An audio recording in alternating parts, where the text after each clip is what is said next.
Namo tassa bhagavato arahato samma sambuddhassa. Namo tassa bhagavato arahato samma sambuddhassa. Namo tassa bhagavato arahato samma sambuddhassa. Today we are going to have an introduction to a course series that we are doing. And this will be a comprehensive beginner course in Buddhism. We'll be talking about the very basic things, but we will be covering the basic things in great detail. So that's why it's called a comprehensive beginner course in Buddhism. So it will be based on the content that is in this book here. This is called the Handbook of the Buddhists. It's by Venerable 𝗀𝗂𝗯𝗀𝗲, and he's has quite a number of books in the Sinhala language, and this was translated into English. The English translation is needs some work.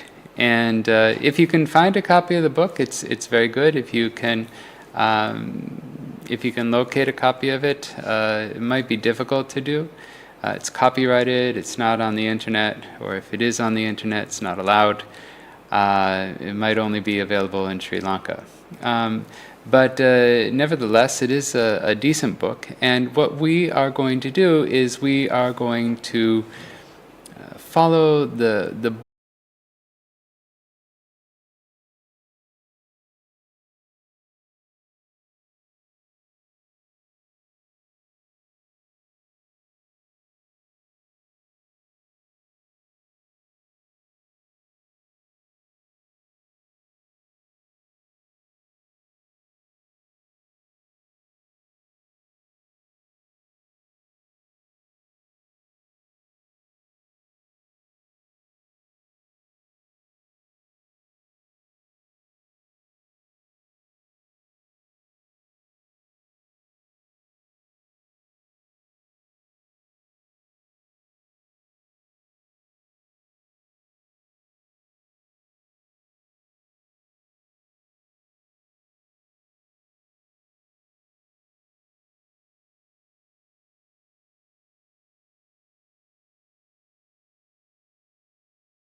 Namo tassa bhagavato arahato samma sambuddhassa.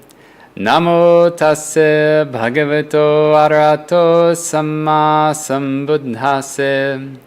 Namo tassa bhagavato arahato samma sambuddhassa.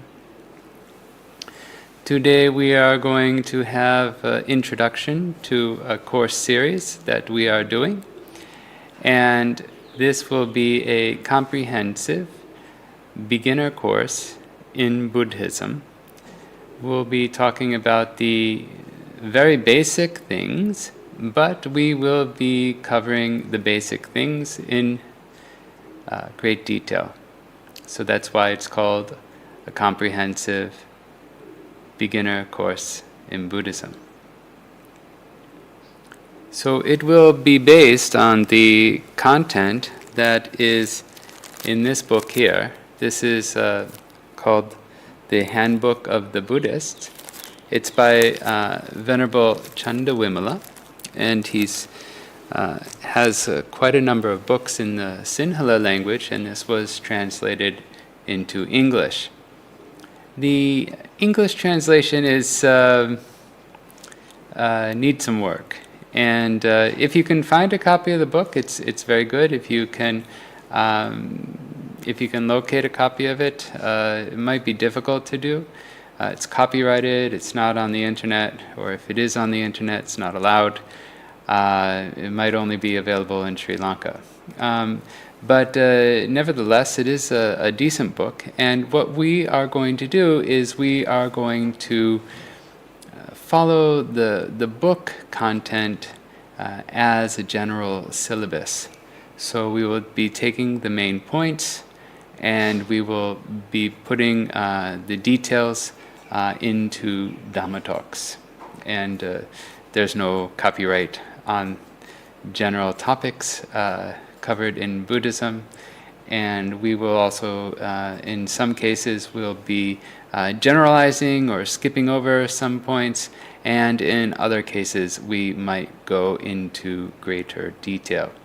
So, for instance, we're going to start the course off with a talk on Namo Tassa. We'll talk on the Buddha, the Dhamma, and the Sangha. There are 24 qualities in total, and we will be covering this according to the Visuddhimagga. So I've covered this before in some other lessons, but we will be redoing these for this course series. Then we will start with the content of the book. The content of the book starts off with Triple Gem, respect towards Triple Gem. Then it moves towards Chetiyas and relics, and it talks about that. So we can give you some information on that. And what is an upasaka? What is a devotee of Buddhism? How should you be respectful? We'll talk about this, some protocols, etc. Who the monks should associate with, who the monks should not associate with. This is very important to know. And then we will talk about the 10 unwholesome actions, and the 10 wholesome actions or ways of making merit. So we will be covering those in great detail. Those will cover, of course, the precepts, the 5 precepts, and we will be expanding them and covering the details, and also discussing about kamma and how breaking the precepts has its effects. And we'll be going into great detail. There is a lot of detail, for instance, on the types of stealing, all the different ways one can steal. And we will also bring some of the monastic vinaya, the code of rules that monks have to follow. So in Buddhism, we have a lot of rules and a lot of details for the rules, especially with the ones related to the first 5 precepts. So we can go into that into more detail. And so whether you're a beginner or an advanced student, you will find that you can understand if it's your first time, and if you already know what we're talking about, like the precepts or the 10 courses of wholesome and unwholesome action and making merit, then you would still find it interesting, and also it can be a refresher. You can literally become refreshed with the new content. You'll be able to learn some more detail and to bring it into your mind. We will also be covering topics such as some samatha topics. We'll be talking about all the different types of samatha objects. There are 40 samatha objects that one can choose from. Most people only know about anapana, and there are 40 different objects that one can choose from. And so this is very useful to know. We'll also talk about 32 parts and a Suva practice, and we'll go into some details about that. It's not a meditation course, but it's letting you know what's available in the realm of Theravada Buddhism. Lastly, we'll cover the Four Noble Truths, the Eightfold Noble Path, and we'll talk in detail about how that is all organized and the groupings of all that. So it should be quite useful for beginners, people who are fresh to Buddhism, and those who are well seasoned and have been around for a while. It's important to get this information from a Theravada monk, from a Theravada monk's perspective, and it's very important because you need to know how to act in front of monks. You need to know how to offer. This is also very important, and it's not really talked about very much. And also the topics that I've mentioned as well. And we will talk a little bit about insight meditation, but that can get very, very deep, very quick. So we'll talk a little bit about that, and that will be it. So if you've heard this before, if you heard some of this information before, again, it's very useful. Please know that the monks, we chant a lot of the same suttas or parittas or devotional chants or determinations. We chant these nearly every day, sometimes twice a day. And like for instance the Karaniya Metta Sutta, the discourse on loving kindness. So we chant it every day. We don't complain, oh, we chanted that yesterday or we chanted it earlier today. We don't complain like that. We just know that it's something that we should put in our mind, we should bring back to our memory, and we should reflect on that and bring it to the present moment and set our intentions on that present moment and what we are relearning or bringing to mind again and again and again. So the teachings are actually quite simple, but we need to bring them to mind, and we need to remind ourselves to be following the teachings. And so it's very important, no matter how advanced you are, it's very important to know that. So the name of the book is The Handbook of the Buddhist. It's by Venerable 𝗀𝗀.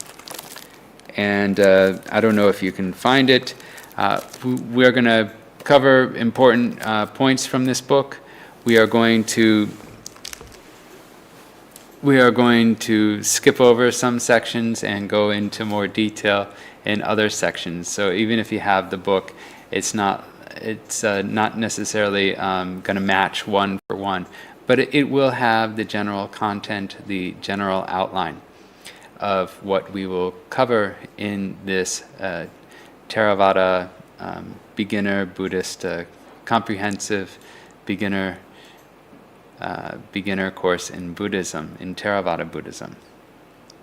So it's very important, Theravada Buddhism as well. What we will be covering all the content as it relates to Theravada Buddhism, and Theravada Buddhism is based on the commentaries and the Abhidhamma as it interprets the suttas and the Vinaya as well.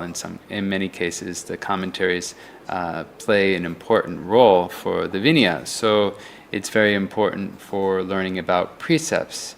So these days, it's very difficult to find orthodox Theravada teachings online and in English. It's very common in Sri Lanka and Myanmar. It's all you'll find.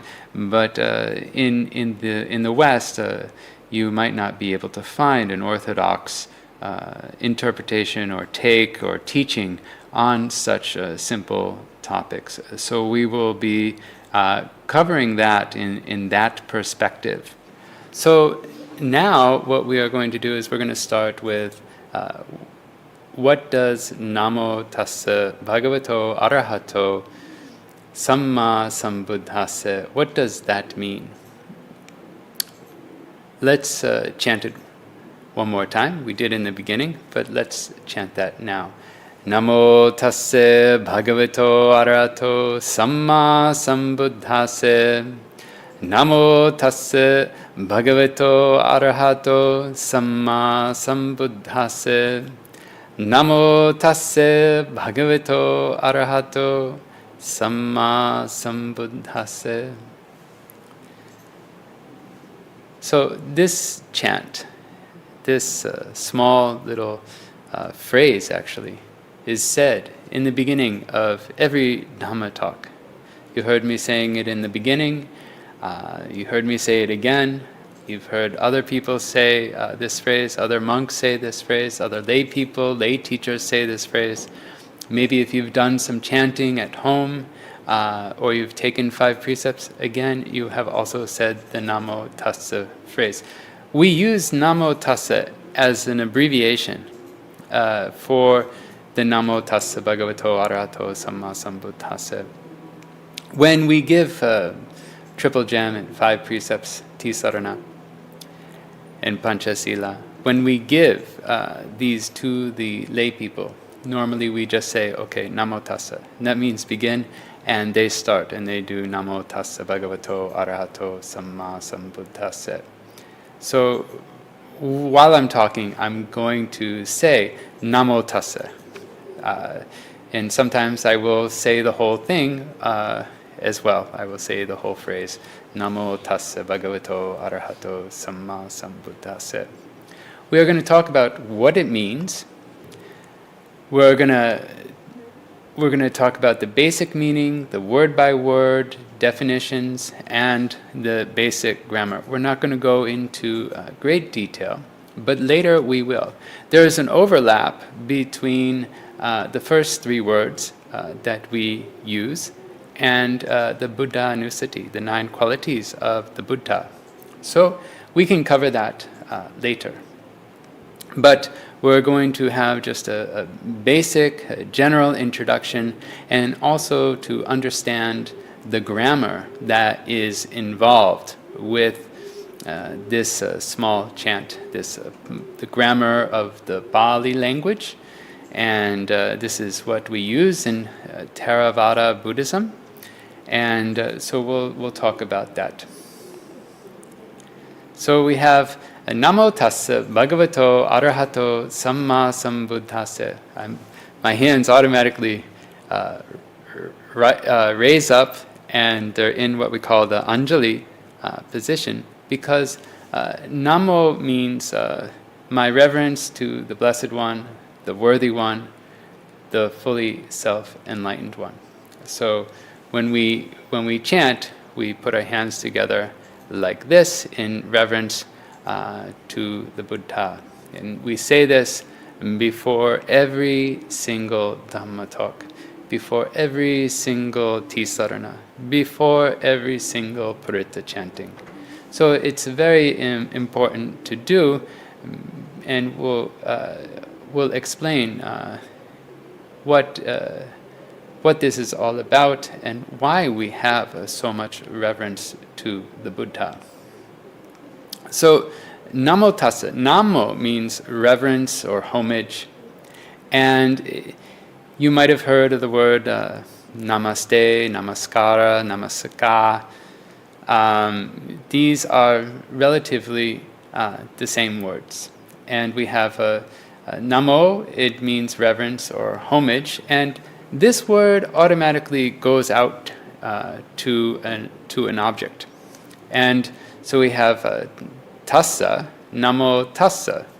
The SSA, the sa, is the dative case to denote that it's a dative case. And this means that there is homage to something. What is it? Him. Ta or Tassa is to him. So we have Namo Tassa. It's to him. Who? Who is him? It's capital H, him. This is the Buddha. So it's Namo Tassa Bhagavato Arahato Samma Sambuddhassa. So now you know that it means homage to him, Namo Tassa, just that part. Then we have Bhagavato. So you might have heard iti piso Bhagava. This is also the same base word, we could say, and it comes from the Bhagavant. The Bhagavant is the Blessed One, and it also means Bhagavato is also the dative case. It's to the Blessed One. So all these words are actually dative case. And so we say, Namo Tassa, my homage to him, Bhagavato, to the Blessed One. So the Visuddhimagga goes into numerous reasons why the Buddha is called the Blessed One. And there are too many reasons to go through this, but the main reason is he has gone through samsara and made the determination as a bodhisattva. This is a Buddha to be, and he has improved his parami over what we say 4 asankhya and 100,000 eons, and he was able to develop his parami, and he has the markings of the Buddha. And these markings, these qualities, they don't come from his parents. They come through his development of his qualities. And because of this, sometimes we call him the fortunate one, we call him the lucky one, and we call him the blessed one, because he has these wonderful qualities. He's accumulated so much merit, and of course, as the Buddha, it's incomparable. So this is very important to know, and we just need to know that Bhagavato means the dative case to the Blessed One. And again, we have Arahato. So this ending is the same. It's the same type of word that ends with in the same way, Bhagavato and Arahato. Again, this is dative. And so we have, it comes from the word Arahant. Before we had the Bhagavant. So you can understand it's a very similar word in the way it ends, and then when we put the ending on it to make it dative, then this becomes Arahato. And Arahant means one who has his enemies destroyed. He has destroyed his enemies, and the enemies are greed, hatred, and delusion. There's no more rebirth for one who is the Arahant. No more rebirth. It cannot come back. These defilements are destroyed, and they cannot come back. We normally say it's like a palm tree that has its crown removed. Once it's removed, it does not come back. And the Arahant does not go anywhere after birth. After birth, there is no more becoming. There is no more birth after he dies, after the Arahant dies. An Arahant is one who's fully enlightened, and a Buddha is also fully enlightened. We'll talk about the difference, but a Buddha is also an Arahant. A Buddha is also an Arahant. But a Buddha, a Samma Sambuddho, is much more special, much more rare to come into the world. And normally we talk about the Arahants, we talk about the disciples of the Buddha. Normally we say it like that, but the Buddha is also an Arahant. He has destroyed greed, hatred, and delusion. We normally say we have four pairs and 8 individuals in terms of those who are enlightened, and we'll go over that further down in the course. maybe in the middle or near the end, we'll cover this. And we'll also cover many more topics as well. But the main thing is that the enemies are greed, hatred, and delusion, or the defilements. They have been permanently destroyed. After death, he doesn't go anywhere. And for that reason, through all that hard work and those great qualities, he is also called the worthy one. So that's also important to know, that he is the worthy one. The 𝗀𝗲𝗶𝗸𝗲 is the perfectly self-enlightened one. And this is referring to a Buddha that we know, the Theravada Buddha, not to be confused with the other forms of Buddha, other forms of Buddhism. This is the Theravada Buddha because different teachings exist for different styles of Buddhism. So I'm not familiar with these, but just to be safe, when I mention the 𝗀𝗲𝗶𝗸𝗲, this is 𝗀𝗲𝗶𝗸𝗲, this is the Theravada Buddha. So the 𝗀𝗲𝗶𝗸𝗲, he is one who has gone through samsara, I said before. Normally we say for asankhya and 100,000 eons. What is an asankhya? Sankhya, there are so many different ways to explain it, but in we could say layman's terms, if you can imagine the universe expanding because of the Big Bang, and then slowly it loses that acceleration, and the force of gravity causes everything to pull together again.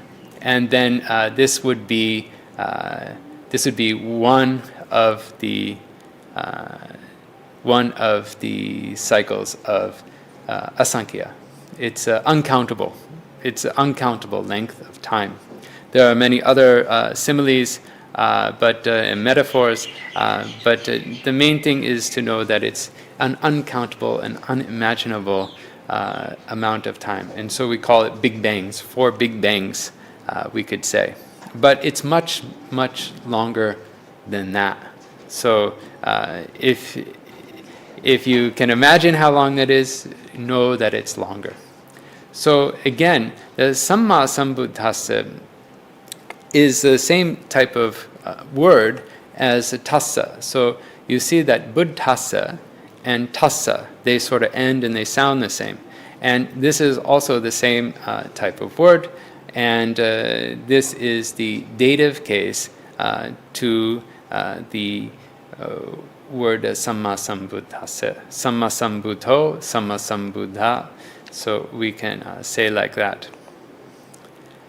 So it means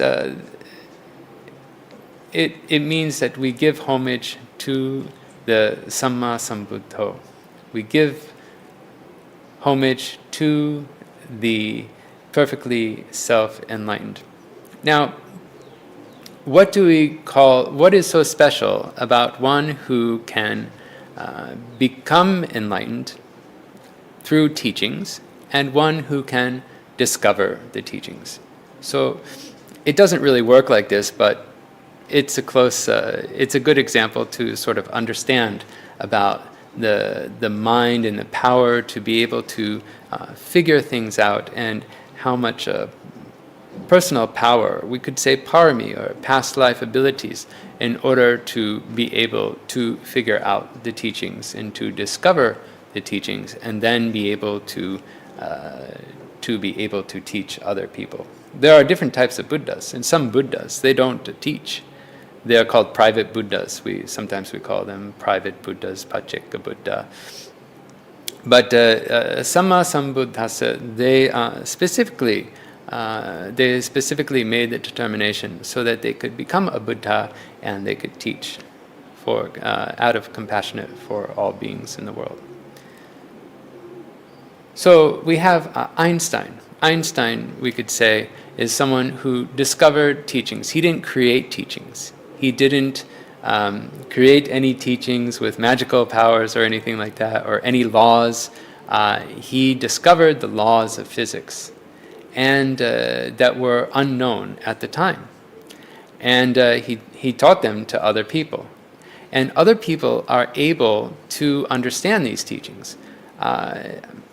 We can't, I don't have a degree in physics, so I know a little bit about Einstein's teachings, but let's suppose we have people who have an undergraduate degree in physics, we have people who have a master's degree in physics, and then we have the PhD degree in the physics who, again, go on to teaching.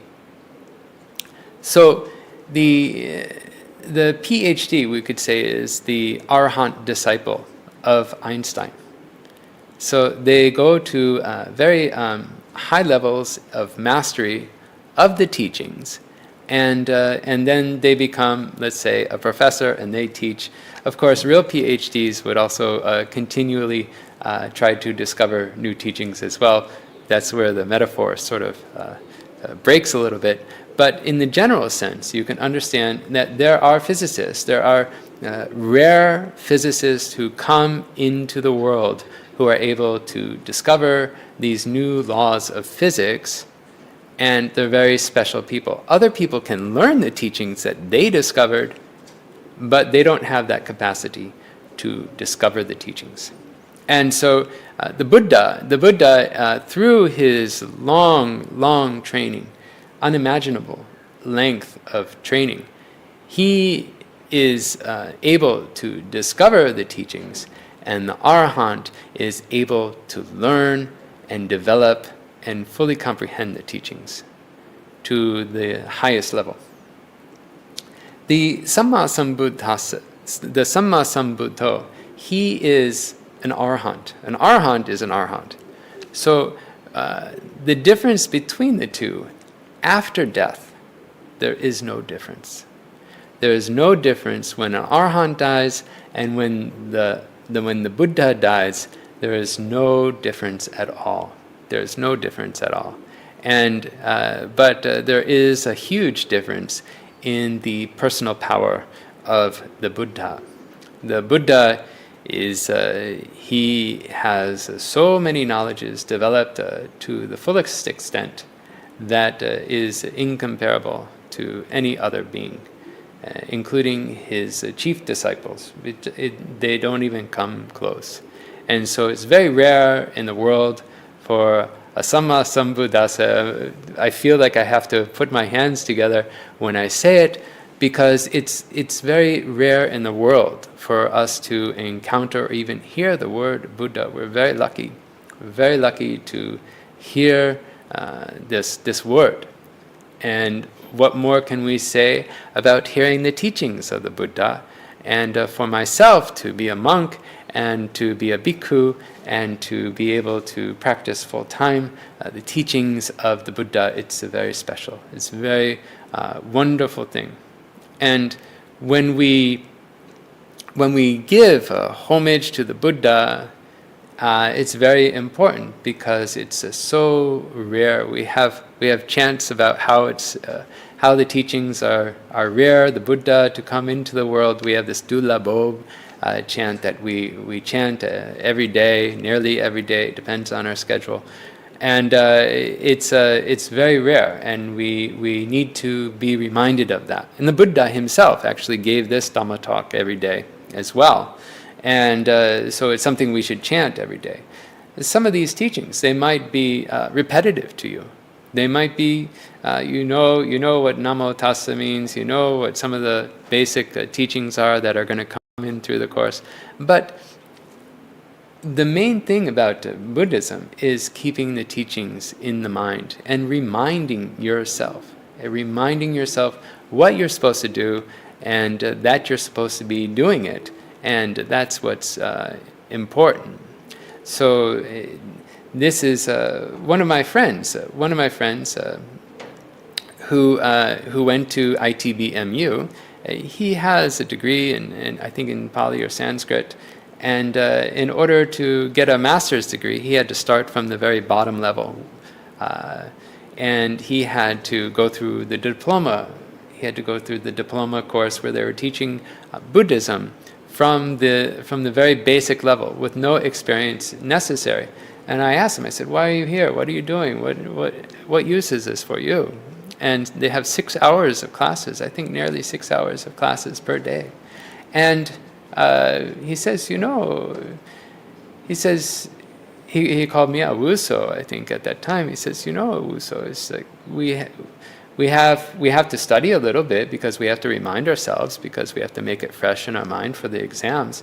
But we're in the class and we're just getting Dhamma talks, we're focusing our mind on the Dhamma, and we're keeping our mind wholesome. And so it's not a waste of time.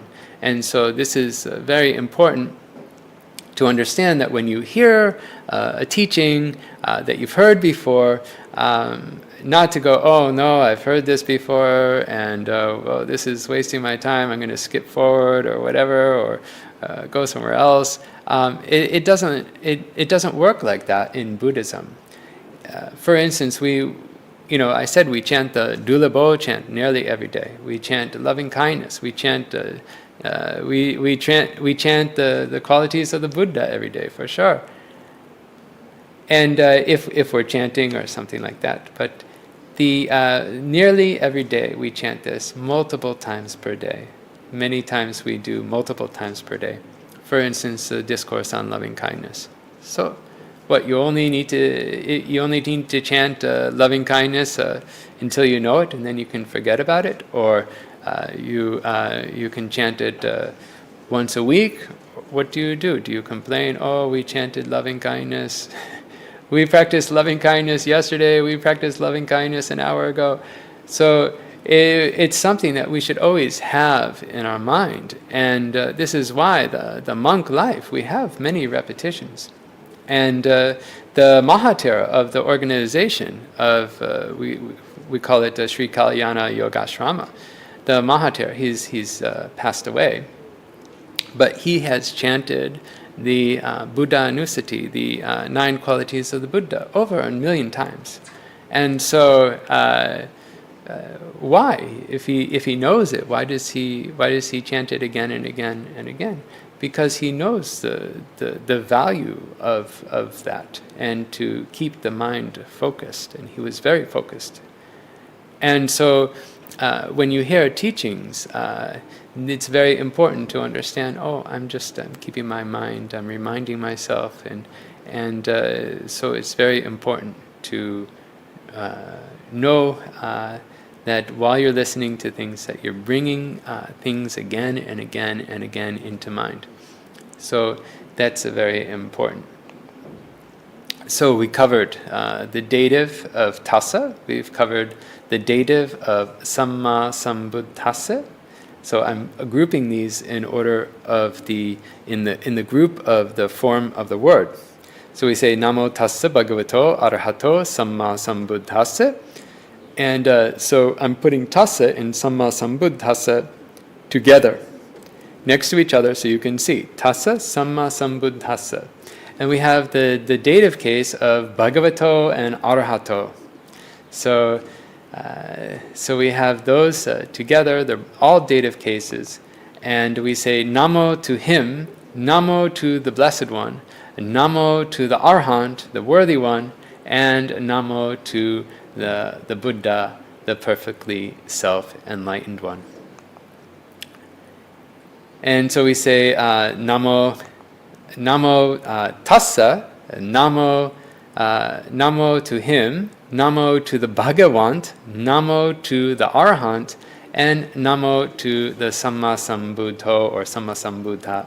So we can slowly try to understand that the Namo gets paired with each word, with each of the 4 words together.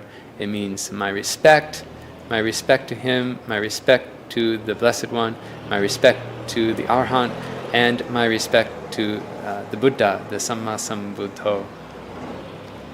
So let's chant one more time. We can try to understand the meaning and the grammar and the word by word meaning and grammar of what we are chanting.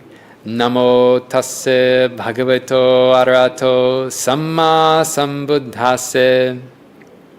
Namo tasse bhagavato arahato samma sambuddhase. Namo tasse bhagavato arahato samma sambuddhase.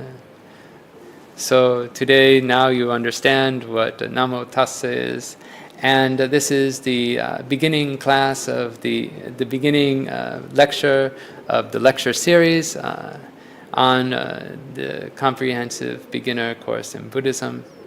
And so this is the proper way to start any lecture, but since we're explaining the basics, but in a more detailed way, this is the proper first lesson that we can be giving you. So I hope that you can understand now what everyone is saying when they say Namo Tassa. You can understand that it's the most widely chanted phrase in Theravada Buddhism, and you can understand that we need to give respect to the Buddha. And you've also learned 3 qualities of the Buddha in very brief: the Bhagava, the Arha, the Arhato, and the Arhant, and the Samma Sambuddho. So these 3 qualities we can learn. These are part of the 9 qualities of the Buddha, which we will cover next. So I hope that you can understand the Pali that has been taught to you, that has been spoken to you in more of a detailed manner, and also in a meaningful manner, so that when you listen to the Dhamma talks, when you listen to Paritta chanting, when you take a Tisarana, you understand and bring into your mind in a more powerful way. And by bringing that into your mind in a more powerful way, you can have a wholesome mind coupled with wisdom. And when you have that mind that's wholesome and coupled with wisdom, you'll have a calm mind that is ready to take in the teachings, we could say the Vipassana teachings, that you can get the lecture and you can understand the Dhamma, and you can put the Dhamma into practice again and again and again, so that you may reach Nibbana safely and quickly. Sadhu, sadhu, sadhu.